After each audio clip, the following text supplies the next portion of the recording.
Iya, mungkin aku nggak tahu, mungkin kenalan dulu kali ya. Ada yang mungkin nggak tahu siapa saya gitu ya. Namaku Yohan gitu. Jadi mungkin beberapa ada yang kenal gitu, mungkin beberapa ngelihat saya cuman pada saat awal-awal ibadah sebelum mulai gitu ya. Setelah mulai saya menghilang gitu ya. Kenapa? Karena memang kadang-kadang saya di bawah gitu, masih pelayanan di bawah. Tapi saya tetap berada di sini gitu ya. Separuh hati saya sama nggak seperempat ya. 2/3 hati saya di sini gitu ya, karena istri sama anak saya di sini gitu. Saya cuma sepertiga aja di bawah gitu ya. Ya, anyway, ya thank you Kak Santi buat kesempatannya. Pakai formal nih Kak sekarang. Ya, soalnya biasanya saya disindir, pakainya jeans terus sama kayaknya anak muda terus gitu. Saya coba pakai yang agak formal kali ini. Ya, oke, teman-teman, saya dikasih tema gitu ya sama Kak Santi. Temanya The Faith of Abraham, Leading Our Families in Faith, gitu ya. Ya, jadi kita mau sama-sama siang hari ini kita mau sama-sama belajar dari yang namanya Abraham. Aku yakin semua kita yang ada di tempat ini gitu ya, kita pasti sangat familiar sama yang namanya Abraham. Mungkin dari sekolah minggu gitu ya, kita waktu sekolah minggu kita udah mungkin 100 kali lebih gitu ya, kita dengar kata-kata Abraham, atau mungkin tetangga dan juga yang namanya Abraham gitu ya. Mungkin kita diteror dengan yang namanya Abraham. Bos kita mungkin namanya Abraham juga gitu ya. Tapi anyway, kita sama-sama paham gitu ya. Abraham ini kalau kita bilang kita jadi orang Kristen, let's say ngomong setahun 2 tahun itu pasti nama ini itu adalah nama yang udah familiar di telinga kita. Abraham itu tokoh juga yang identik banget sama yang namanya iman gitu. Jadi dibilang Abraham itu apa ya? Abraham itu kalau dibilang ceritakan Abraham dalam satu kata gitu lah. Kata yang dipilih itu saya yakin itulah kata-kata iman gitu. Karena kenapa? Karena kita sama-sama tahu bahwa Abraham itu dipanggil bapak orang beriman. Jadi Abraham itu dibilang salah satu saksi iman. Nanti kita sama-sama baca di Ibrani 11. Itu Ibrani 11 title-nya, judulnya kalau teman-teman baca di Alkitab itu saksi-saksi iman, dan di dalamnya ada yang namanya Abraham. Tapi teman-teman, kita gak bisa sama sekali ngelepasin iman dari kehidupan Abraham, karena Abraham sama iman itu bener-bener kalau orang Perancis ngomong itu kelet gitu ya. Jadi sama-sama saling keterkaitan satu sama lain gitu. Tapi teman-teman, sebelum ngomong tentang Abraham lebih lanjut, aku mau sama-sama samain dulu perspektif kita gitu ya, sama yang namanya iman gitu ya. Ini tadi saya ada bawa penutup mata gitu ya. Nah, mungkin tentang bisa di next, saya lupa, maaf. Di next 2 kali aja slide-nya. Ke yang apa itu iman. Oke, ya mungkin untuk menjelaskan tentang apa itu iman, di next lagi Kak. Oh, kebanyakan. Oke, sip. Ya, tentang apa itu iman, mungkin aku bisa minta volunteer 1 orang gitu, buat maju ke sini menemani saya gitu. Tenang gitu ya, adegan ini adegan yang tidak berbahaya gitu ya, tidak berbahaya gitu ya, tidak akan membuat saya manggilnya enaknya apa ya, teman-teman aja ya, teman-teman terluka gitu ya. Aku bisa minta bantuan 1 orang? 1 orang sukarelawan? Oke, Paulus. Oke, thank you. Oke, Paulus, aku minta tolong gitu ya, kamu bisa tolong pakein ini.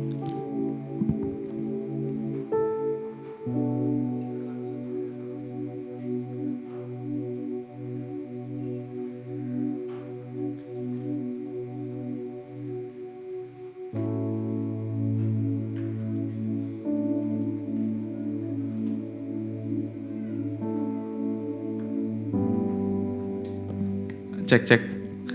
Paulus ini berapa? 2. Duh, kok tahu?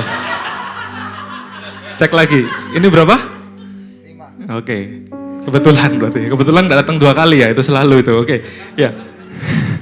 Kaget saya. Soalnya saya terus terang nyoba dulu ya. 1 masih tembus. Makanya itu saya lapis 2. Harusnya sih nggak tembus. Makanya tadi kok tiba-tiba loh kok kejawab gitu ya. Oke. Mungkin mata saya yang agak salah, tapi ternyata benar.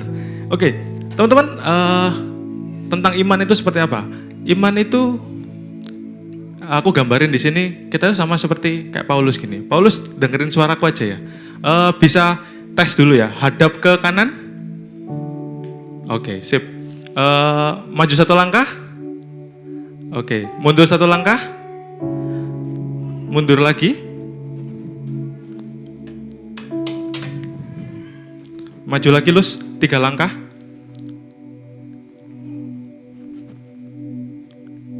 Oke, duduk Lus. Duduk Lus. Oke, thank you. Oke, thank you Lus, thank you. Ya, jadi teman-teman iman itu seperti apa? Iman itu kurang lebih seperti tadi gambaran tadi. Jadi iman tuh kadang itu kita itu ngelihatnya itu kita nggak tahu gitu apa yang terjadi di masa depan. Mungkin kita tuh cuma ngelihat kayak sama seperti tadi Paulus pakai penutup mata. Jadi kita tuh nggak tahu kita ini mau jalan kemana. Tapi satu hal tadi yang Paulus praktekkan adalah Paulus dengar suara. Maju, belok kiri, belok kanan, maju 3 langkah, mundur, terus duduk. Agaknya pas tadi duduk Paulus pasti bilang, wah kita temenan nggak ini pasti ada bimbangnya ya bro ya, bener ya?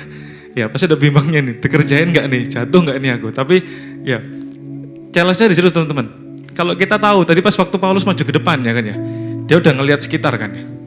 Jadi iman tuh bukan sesuatu yang kita bisa lihat. Saat Paulus tadi di depan, dia pasti ngamati sekitar kiri kanan nggak ada kursi, ya kan?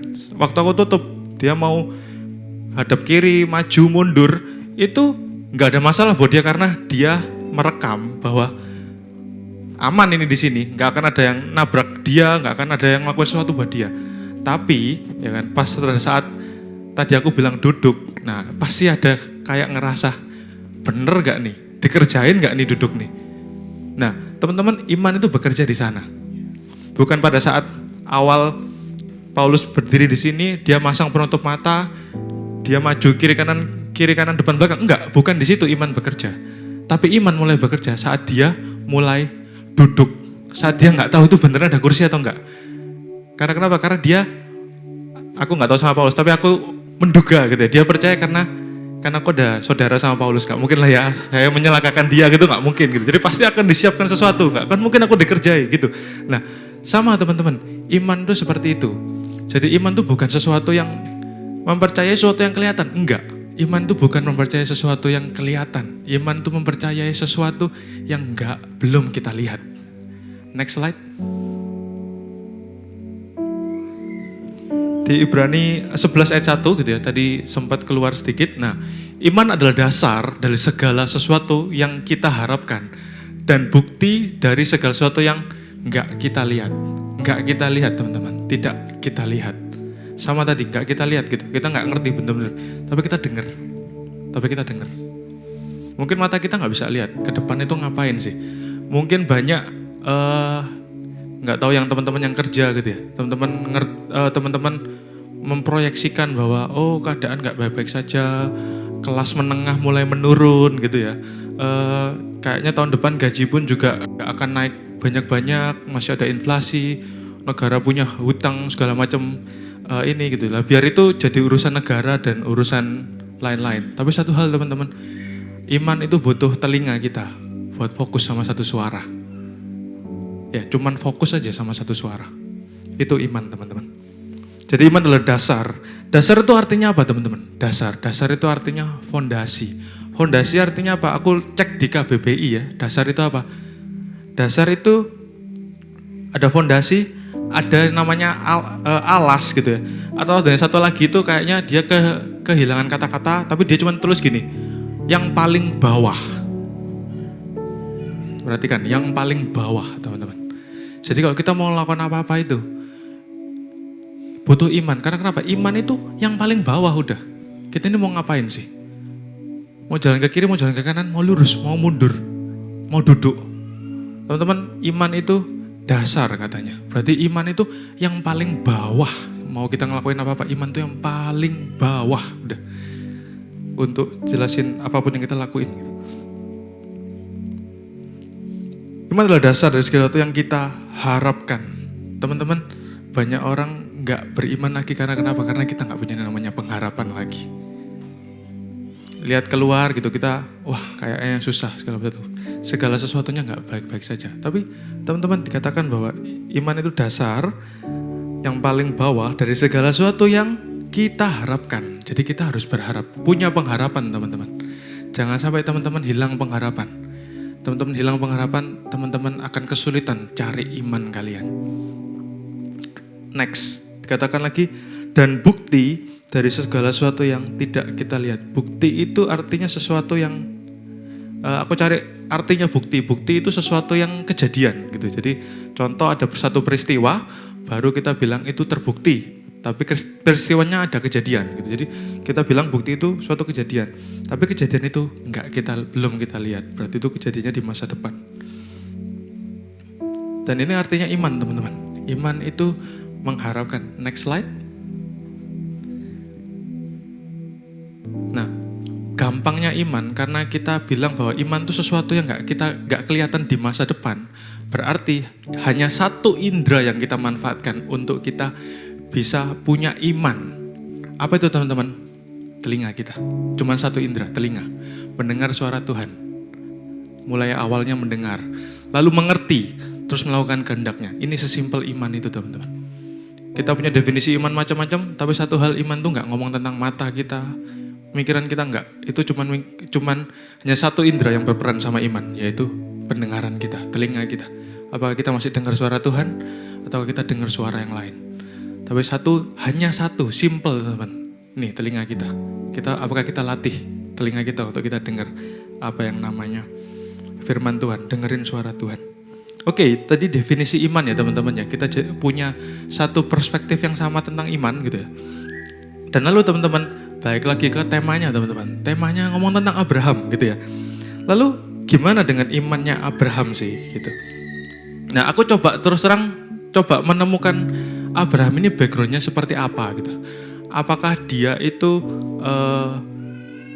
apakah Terah itu ngajarin dia untuk kenal Tuhan, ataukah Abraham ini kenal Tuhan secara supranatural atau gimana? Tapi sayangnya aku nggak temukan itu teman-teman. Tapi satu hal yang aku yakin gitu, yang aku percaya bahwa Abraham ini tuh punya satu hubungan yang khusus sama Tuhan. Karena kalau enggak, dia nggak akan mungkin mau ngelakuin kita sama-sama tahu bahwa Abraham itu dipanggil keluar kan ya dari tanah Ur Kasdim. Mungkin kita sama-sama baca aja gitu. Pasalnya ya ayatnya ada di Ibrani 11 gitu ya. Teman-teman bisa bantu buka Ibrani 11 ayat 8 sampai yang ke-12. Kalau sudah sampai bisa katakan amin. Ibrani 11 ayatnya mulai ayat yang ke-8 sampai ayatnya yang ke-12. Oke, amin. Oke,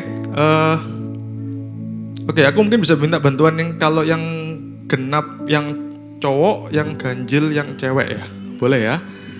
Ibrani 11 ayat yang ke-8 mulai. Cowok dulu, karena iman Abraham taat ketika ia dipanggil menjadi milik pusakanya. Lalu ia berangkat dengan tidak mengetahui tempat yang ia tuju. Ayat yang ke-10. 9.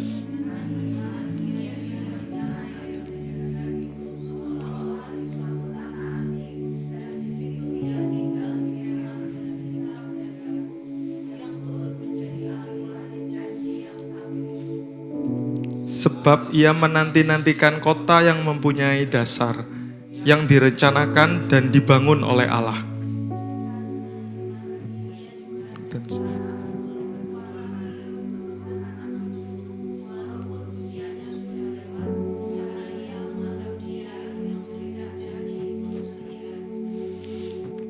Itulah sebabnya, maka dari satu orang, malahan orang yang telah mati pucuk, terpancar kesultanan besar seperti bintang di langit dan seperti pasir di tepi laut yang tidak terhitung banyaknya. Ya, teman-teman, yang menarik dari ayat yang tadi, pasal yang kita baca itu adalah dikatakan seperti ini. Karena iman Abraham taat ketika ia dipanggil untuk berangkat. Nah, teman-teman, yang menarik habis itu dibilang gini. Karena iman Abraham taat ketika ia dipanggil untuk berangkat ke negeri yang diterimanya menjadi milik pusakanya. Lalu berikutnya, kalau teman-teman tahu, koma, itu ya kata-katanya koma, lalu berangkat dengan tidak mengetahui tempat yang ia tuju. Jadi katakan Abraham ini dia dengar suara gitu ya. Abraham nggak melihat suara tapi mendengar suara gitu. Tuhan bilang bahwa Abraham berangkat. Kemana? Nggak tahu. Tapi kalau tertulis di ayatnya, setelah diterima itu koma, lalu ia berangkat dengan tidak mengetahui tempat yang ia tuju. Jadi Abraham ini cuma dengerin suara Tuhan. Terus apa yang dilakukannya? Dia berangkat langsung. Dicatat di ayat Alkitab bahwa Alkitab nggak catat bahwa Abraham ini ngerti tujuannya itu mau kemana, nggak tahu gitu. Tapi yang dilakukan Abraham apa? Abraham cuma dengernya berangkat. Ya udah, lalu ia berangkat, katakan di Alkitab, langsung di ayat yang sama, di pasal yang sama. Jadi selahnya itu cuma koma, lalu ia berangkat. Jadi kalau dibilang dia langsung berangkat gitu, berangkat ninggalin segala sesuatunya. Bisa di next slide. Ya aku ada taruh sempat mencoba mencari tahu gitu ya. Dari Ur Kasdim itu ke Kanaan itu kurang lebih berapa jauh gitu ya. Memang aku tidak bisa menemukan kilometernya gitu ya. Cuman kalau misalnya aku lihat dari, teman-teman bisa lihat di atas, dilihat dari petanya, itu jauh gitu. Karena kalau dilihat, kita bisa lihat gitu ya. Jadi perjalanannya mungkin estimasi ya ada di atas mungkin 50, ya sekitar 30-50 kilo lah mungkin. Kalau aku nggak salah count. Tapi ini jauh teman-teman, perjalanannya jauh. Aku nggak tahu ini skala berapa ya, tapi anyway ini jauh. Aku lihat perjalanannya jauh. Dan teman-teman di sana Abraham itu, aku yakin gitu ya, waktu dia di rumah di Ur Kasdim gitu ya, mungkin ya. Aku yakin Abraham ini orang yang cukup kaya gitu ya, karena pas dia keluar, dia nggak cuman keluar sendiri aja, tapi dia keluar sama beberapa orang juga yang memang jadi bawahannya dia. Jadi Abraham ini lumayan kaya. Jadi aku yakin saat dia disuruh Tuhan keluar dari tempatnya dia, dari rumahnya dia di Ur Kasdim itu, dia ninggalin apa? Di sana mungkin ninggalin rumah mewah. Dia udah bangun mungkin rumah 10 kali 10 lantai 3 gitu ya, ada kolam renangnya. Terus tiba-tiba Tuhan bilang, Abraham keluar gitu, pergi. Ya udah, habis itu tiba-tiba Abraham pergi dan langsung turun derajat gitu ya, dari rumah yang istilahnya mungkin rumah udah bagus gitu ya, turun derajat jadi kemah gitu. Karena ya dia harus melakukan perjalanan, nggak tahu tujuannya kemana, jadi turun dari rumah yang mungkin bagus ada kolam renang, turun ke kemah doang gitu. Jadi cuman berkemah aja, ninggalin tempat yang nyaman itu. Dan terus yang kedua teman-teman, kalau teman-teman aku coba baca gitu ya, Abraham itu Tuhan bersuara memanggil Abraham untuk keluar itu saat Abraham berumur 75 tahun gitu. Nah, kita sama-sama tahu ya mungkin nggak bisa dibandingin mungkin 75 tahun di era Abraham dengan yang di era sekarang. Tapi let's say misalnya kita bilang bahwa Abraham itu kalau istilahnya di usia sekarang kita konversi misalnya mungkin ya saat ini usianya masih di sekitar berapa 40-50 tahun lah. Tapi teman-teman itu udah nggak muda lagi gitu.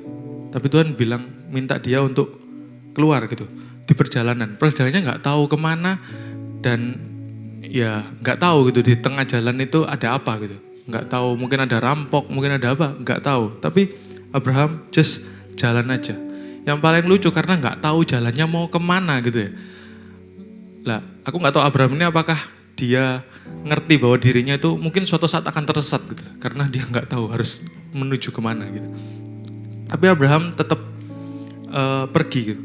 Sampai mungkin kita sama-sama tahu juga gitu bahwa sampai kalau teman-teman tahu Abraham itu punya yang namanya Ishak, melahirkan Ishak. Itu Abraham itu berumur 100 tahun.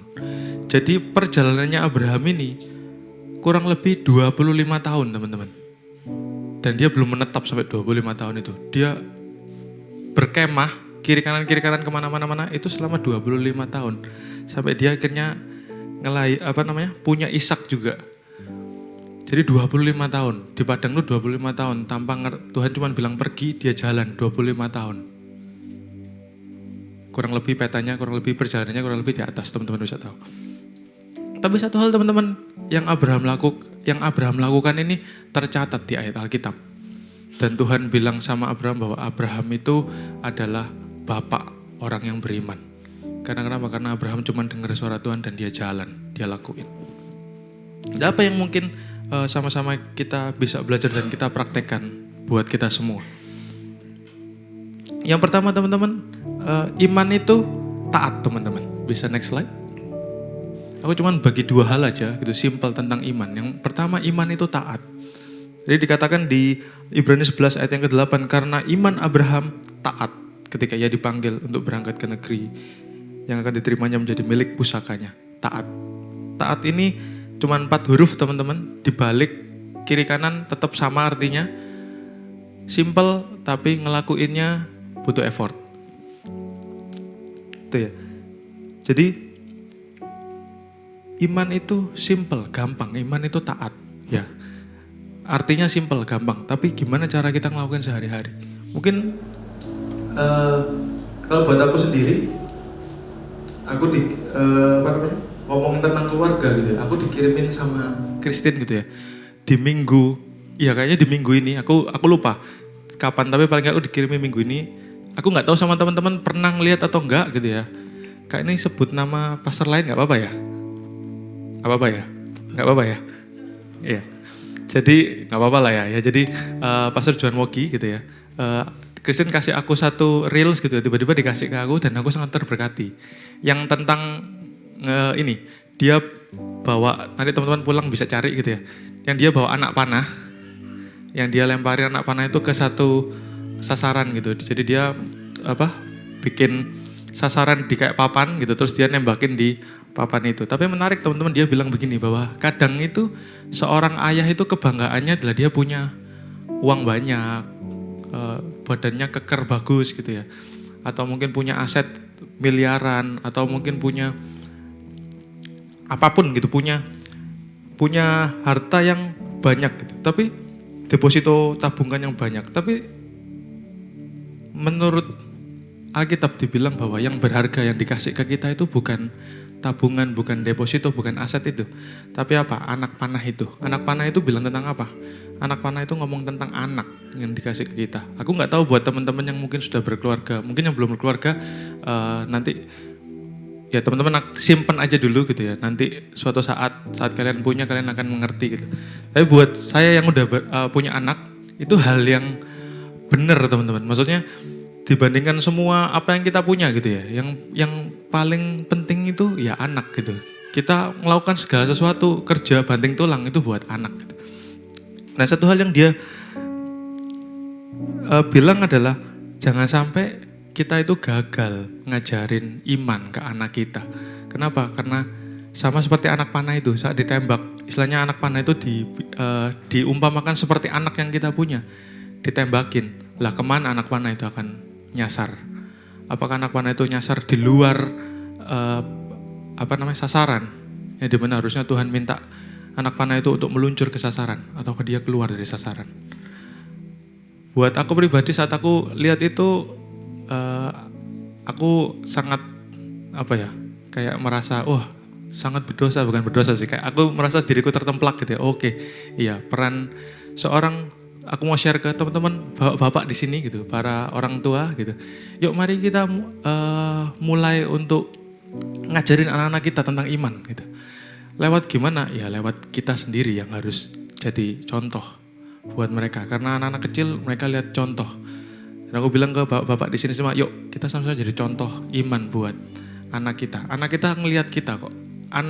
Anakku gitu ya, Alek gitu, selalu ngelihat aku gitu. Apapun yang aku lakukan, kadang kelihatannya dia nggak ngelihat aku pun, tapi dia itu ngelihat sebenarnya. Ya, jadi matanya tuh nggak ngelihat aku, tapi dia tuh kayak ngerti apa yang aku lakukan. Jadi kadang dia bisa mengcounter apa yang aku omongkan ke dia gitu. Mungkin yang punya anak atau punya ponakan mungkin ngerti gitu ya. Jadi buat bapak-bapak di sini gitu ya, buat orang tua yang ada di sini, yuk kita ajarin iman gitu ke anak-anak kita. Seperti apa sih ngajarin iman itu? Taat teman-teman. Jadi ajarin mereka untuk taat perintah orang tua mereka, ajarin mereka buat taat firman Tuhan, ajarin mereka buat taat. Karena kenapa? Karena saat sedini mungkin mereka belajar tentang iman, mereka belajar tentang taat, dengerin suara Tuhan, dengerin firman Tuhan. Maka waktu besar, aku yakin kalau iman itu dikatakan dasar, nah maka apapun yang dibangun di dasar yang kuat itu gak akan goyah. Lalu dikatakan di Roma 10 ayat 17 gitu. Aku nggak akan panjang, bentar lagi aku selesai. Roma 10 ayat 17 dikatakan, jadi ini next slide bisa. Jadi iman timbul dari pendengaran dan pendengaran akan firman Tuhan. Jadi balik lagi teman-teman, yang pertama tadi kita bilang bahwa iman itu untuk apa ya? Untuk aktivasi iman tuh nggak pakai indera lain, tapi pakai pendengaran aja. Jadi dikatakan iman timbul dari pendengaran dan pendengarannya bukan pendengaran yang orang lain bilang ya, maksudnya yang tapi tentang firman Tuhan. Lalu next slide, orang benar hidup oleh iman. Roma 1 ayat 17b. Oke, jadi yang pertama teman-teman, poin pertama yang kita sama-sama bisa belajar dari iman Abraham adalah Abraham itu taat. Terus yang kedua adalah, nah ini kadang-kadang yang seringkali kita itu banyak orang, aku pun juga kadang miss gitu ya. Kalau ngomongin iman, yang kedua bisa next slide. Nah iman itu selalu harus berpartner sama yang namanya perbuatan. Lah kadang-kadang biasanya yang biasa sering mungkin aku lakuin itu adalah kita itu punya iman gitu. Tapi kadang iman kita adalah iman yang menunggu. Aku beriman bahwa Tuhan itu akan kasih aku berkat. Tapi aku menunggu. Nggak ada sesuatu yang aku lakukan untuk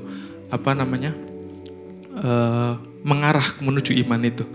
Dan dikatakan teman-teman buat aku gitu ya. Yang aku dapat adalah saat aku terus terang prepare sermon ini adalah aku bilang bahwa iman itu kalau nggak pakai perbuatan itu namanya bahasa Inggrisnya halu gitu ya.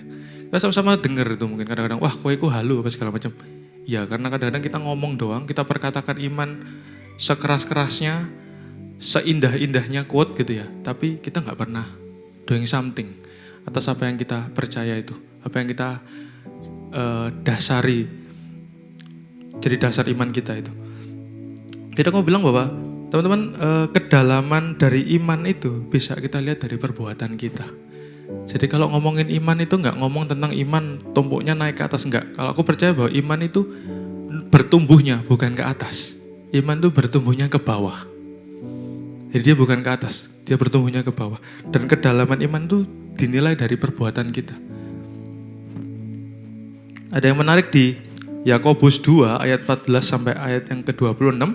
Aku bacain aja karena lumayan panjang. Dikatakan begini, Yakobus 2 ayat 14 sampai ayat 26.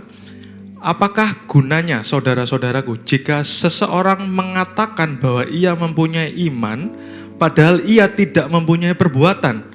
Dapatkah iman itu menyelamatkan dia?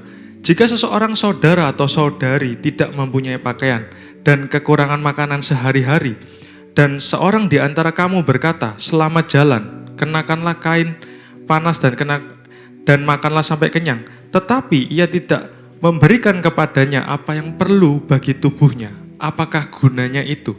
Demikian juga halnya dengan iman. Jika iman itu tidak disertai perbuatan, maka iman itu pada hakikatnya adalah mati. Tetapi mungkin ada orang berkata, padamu ada iman dan padaku ada perbuatan. Aku akan menjawab dia, tunjukkanlah kepadaku imanmu itu tanpa perbuatan, dan aku akan menunjukkan kepadamu imanku dari perbuatan-perbuatanku.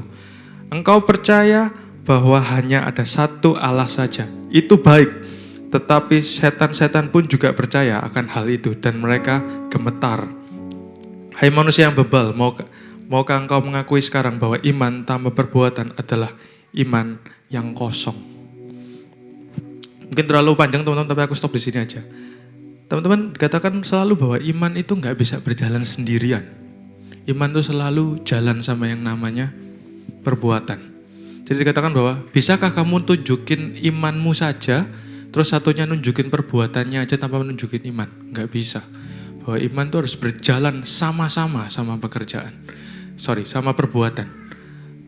Teman-teman nggak bisa ngomong aku beriman, tapi waktu diliatin apa perbuatannya dia nggak ada, nggak ngelakuin sesuatu. Kamu bilang, teman-teman jangan sampai iman kita jadi halu. Jadi iman harus selalu disertai sama yang namanya perbuatan. Itu yang dikatakan firman Tuhan.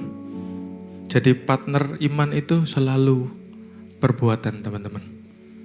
Lalu apa yang kita sama-sama belajar? Kita jadi contoh di rumah kita.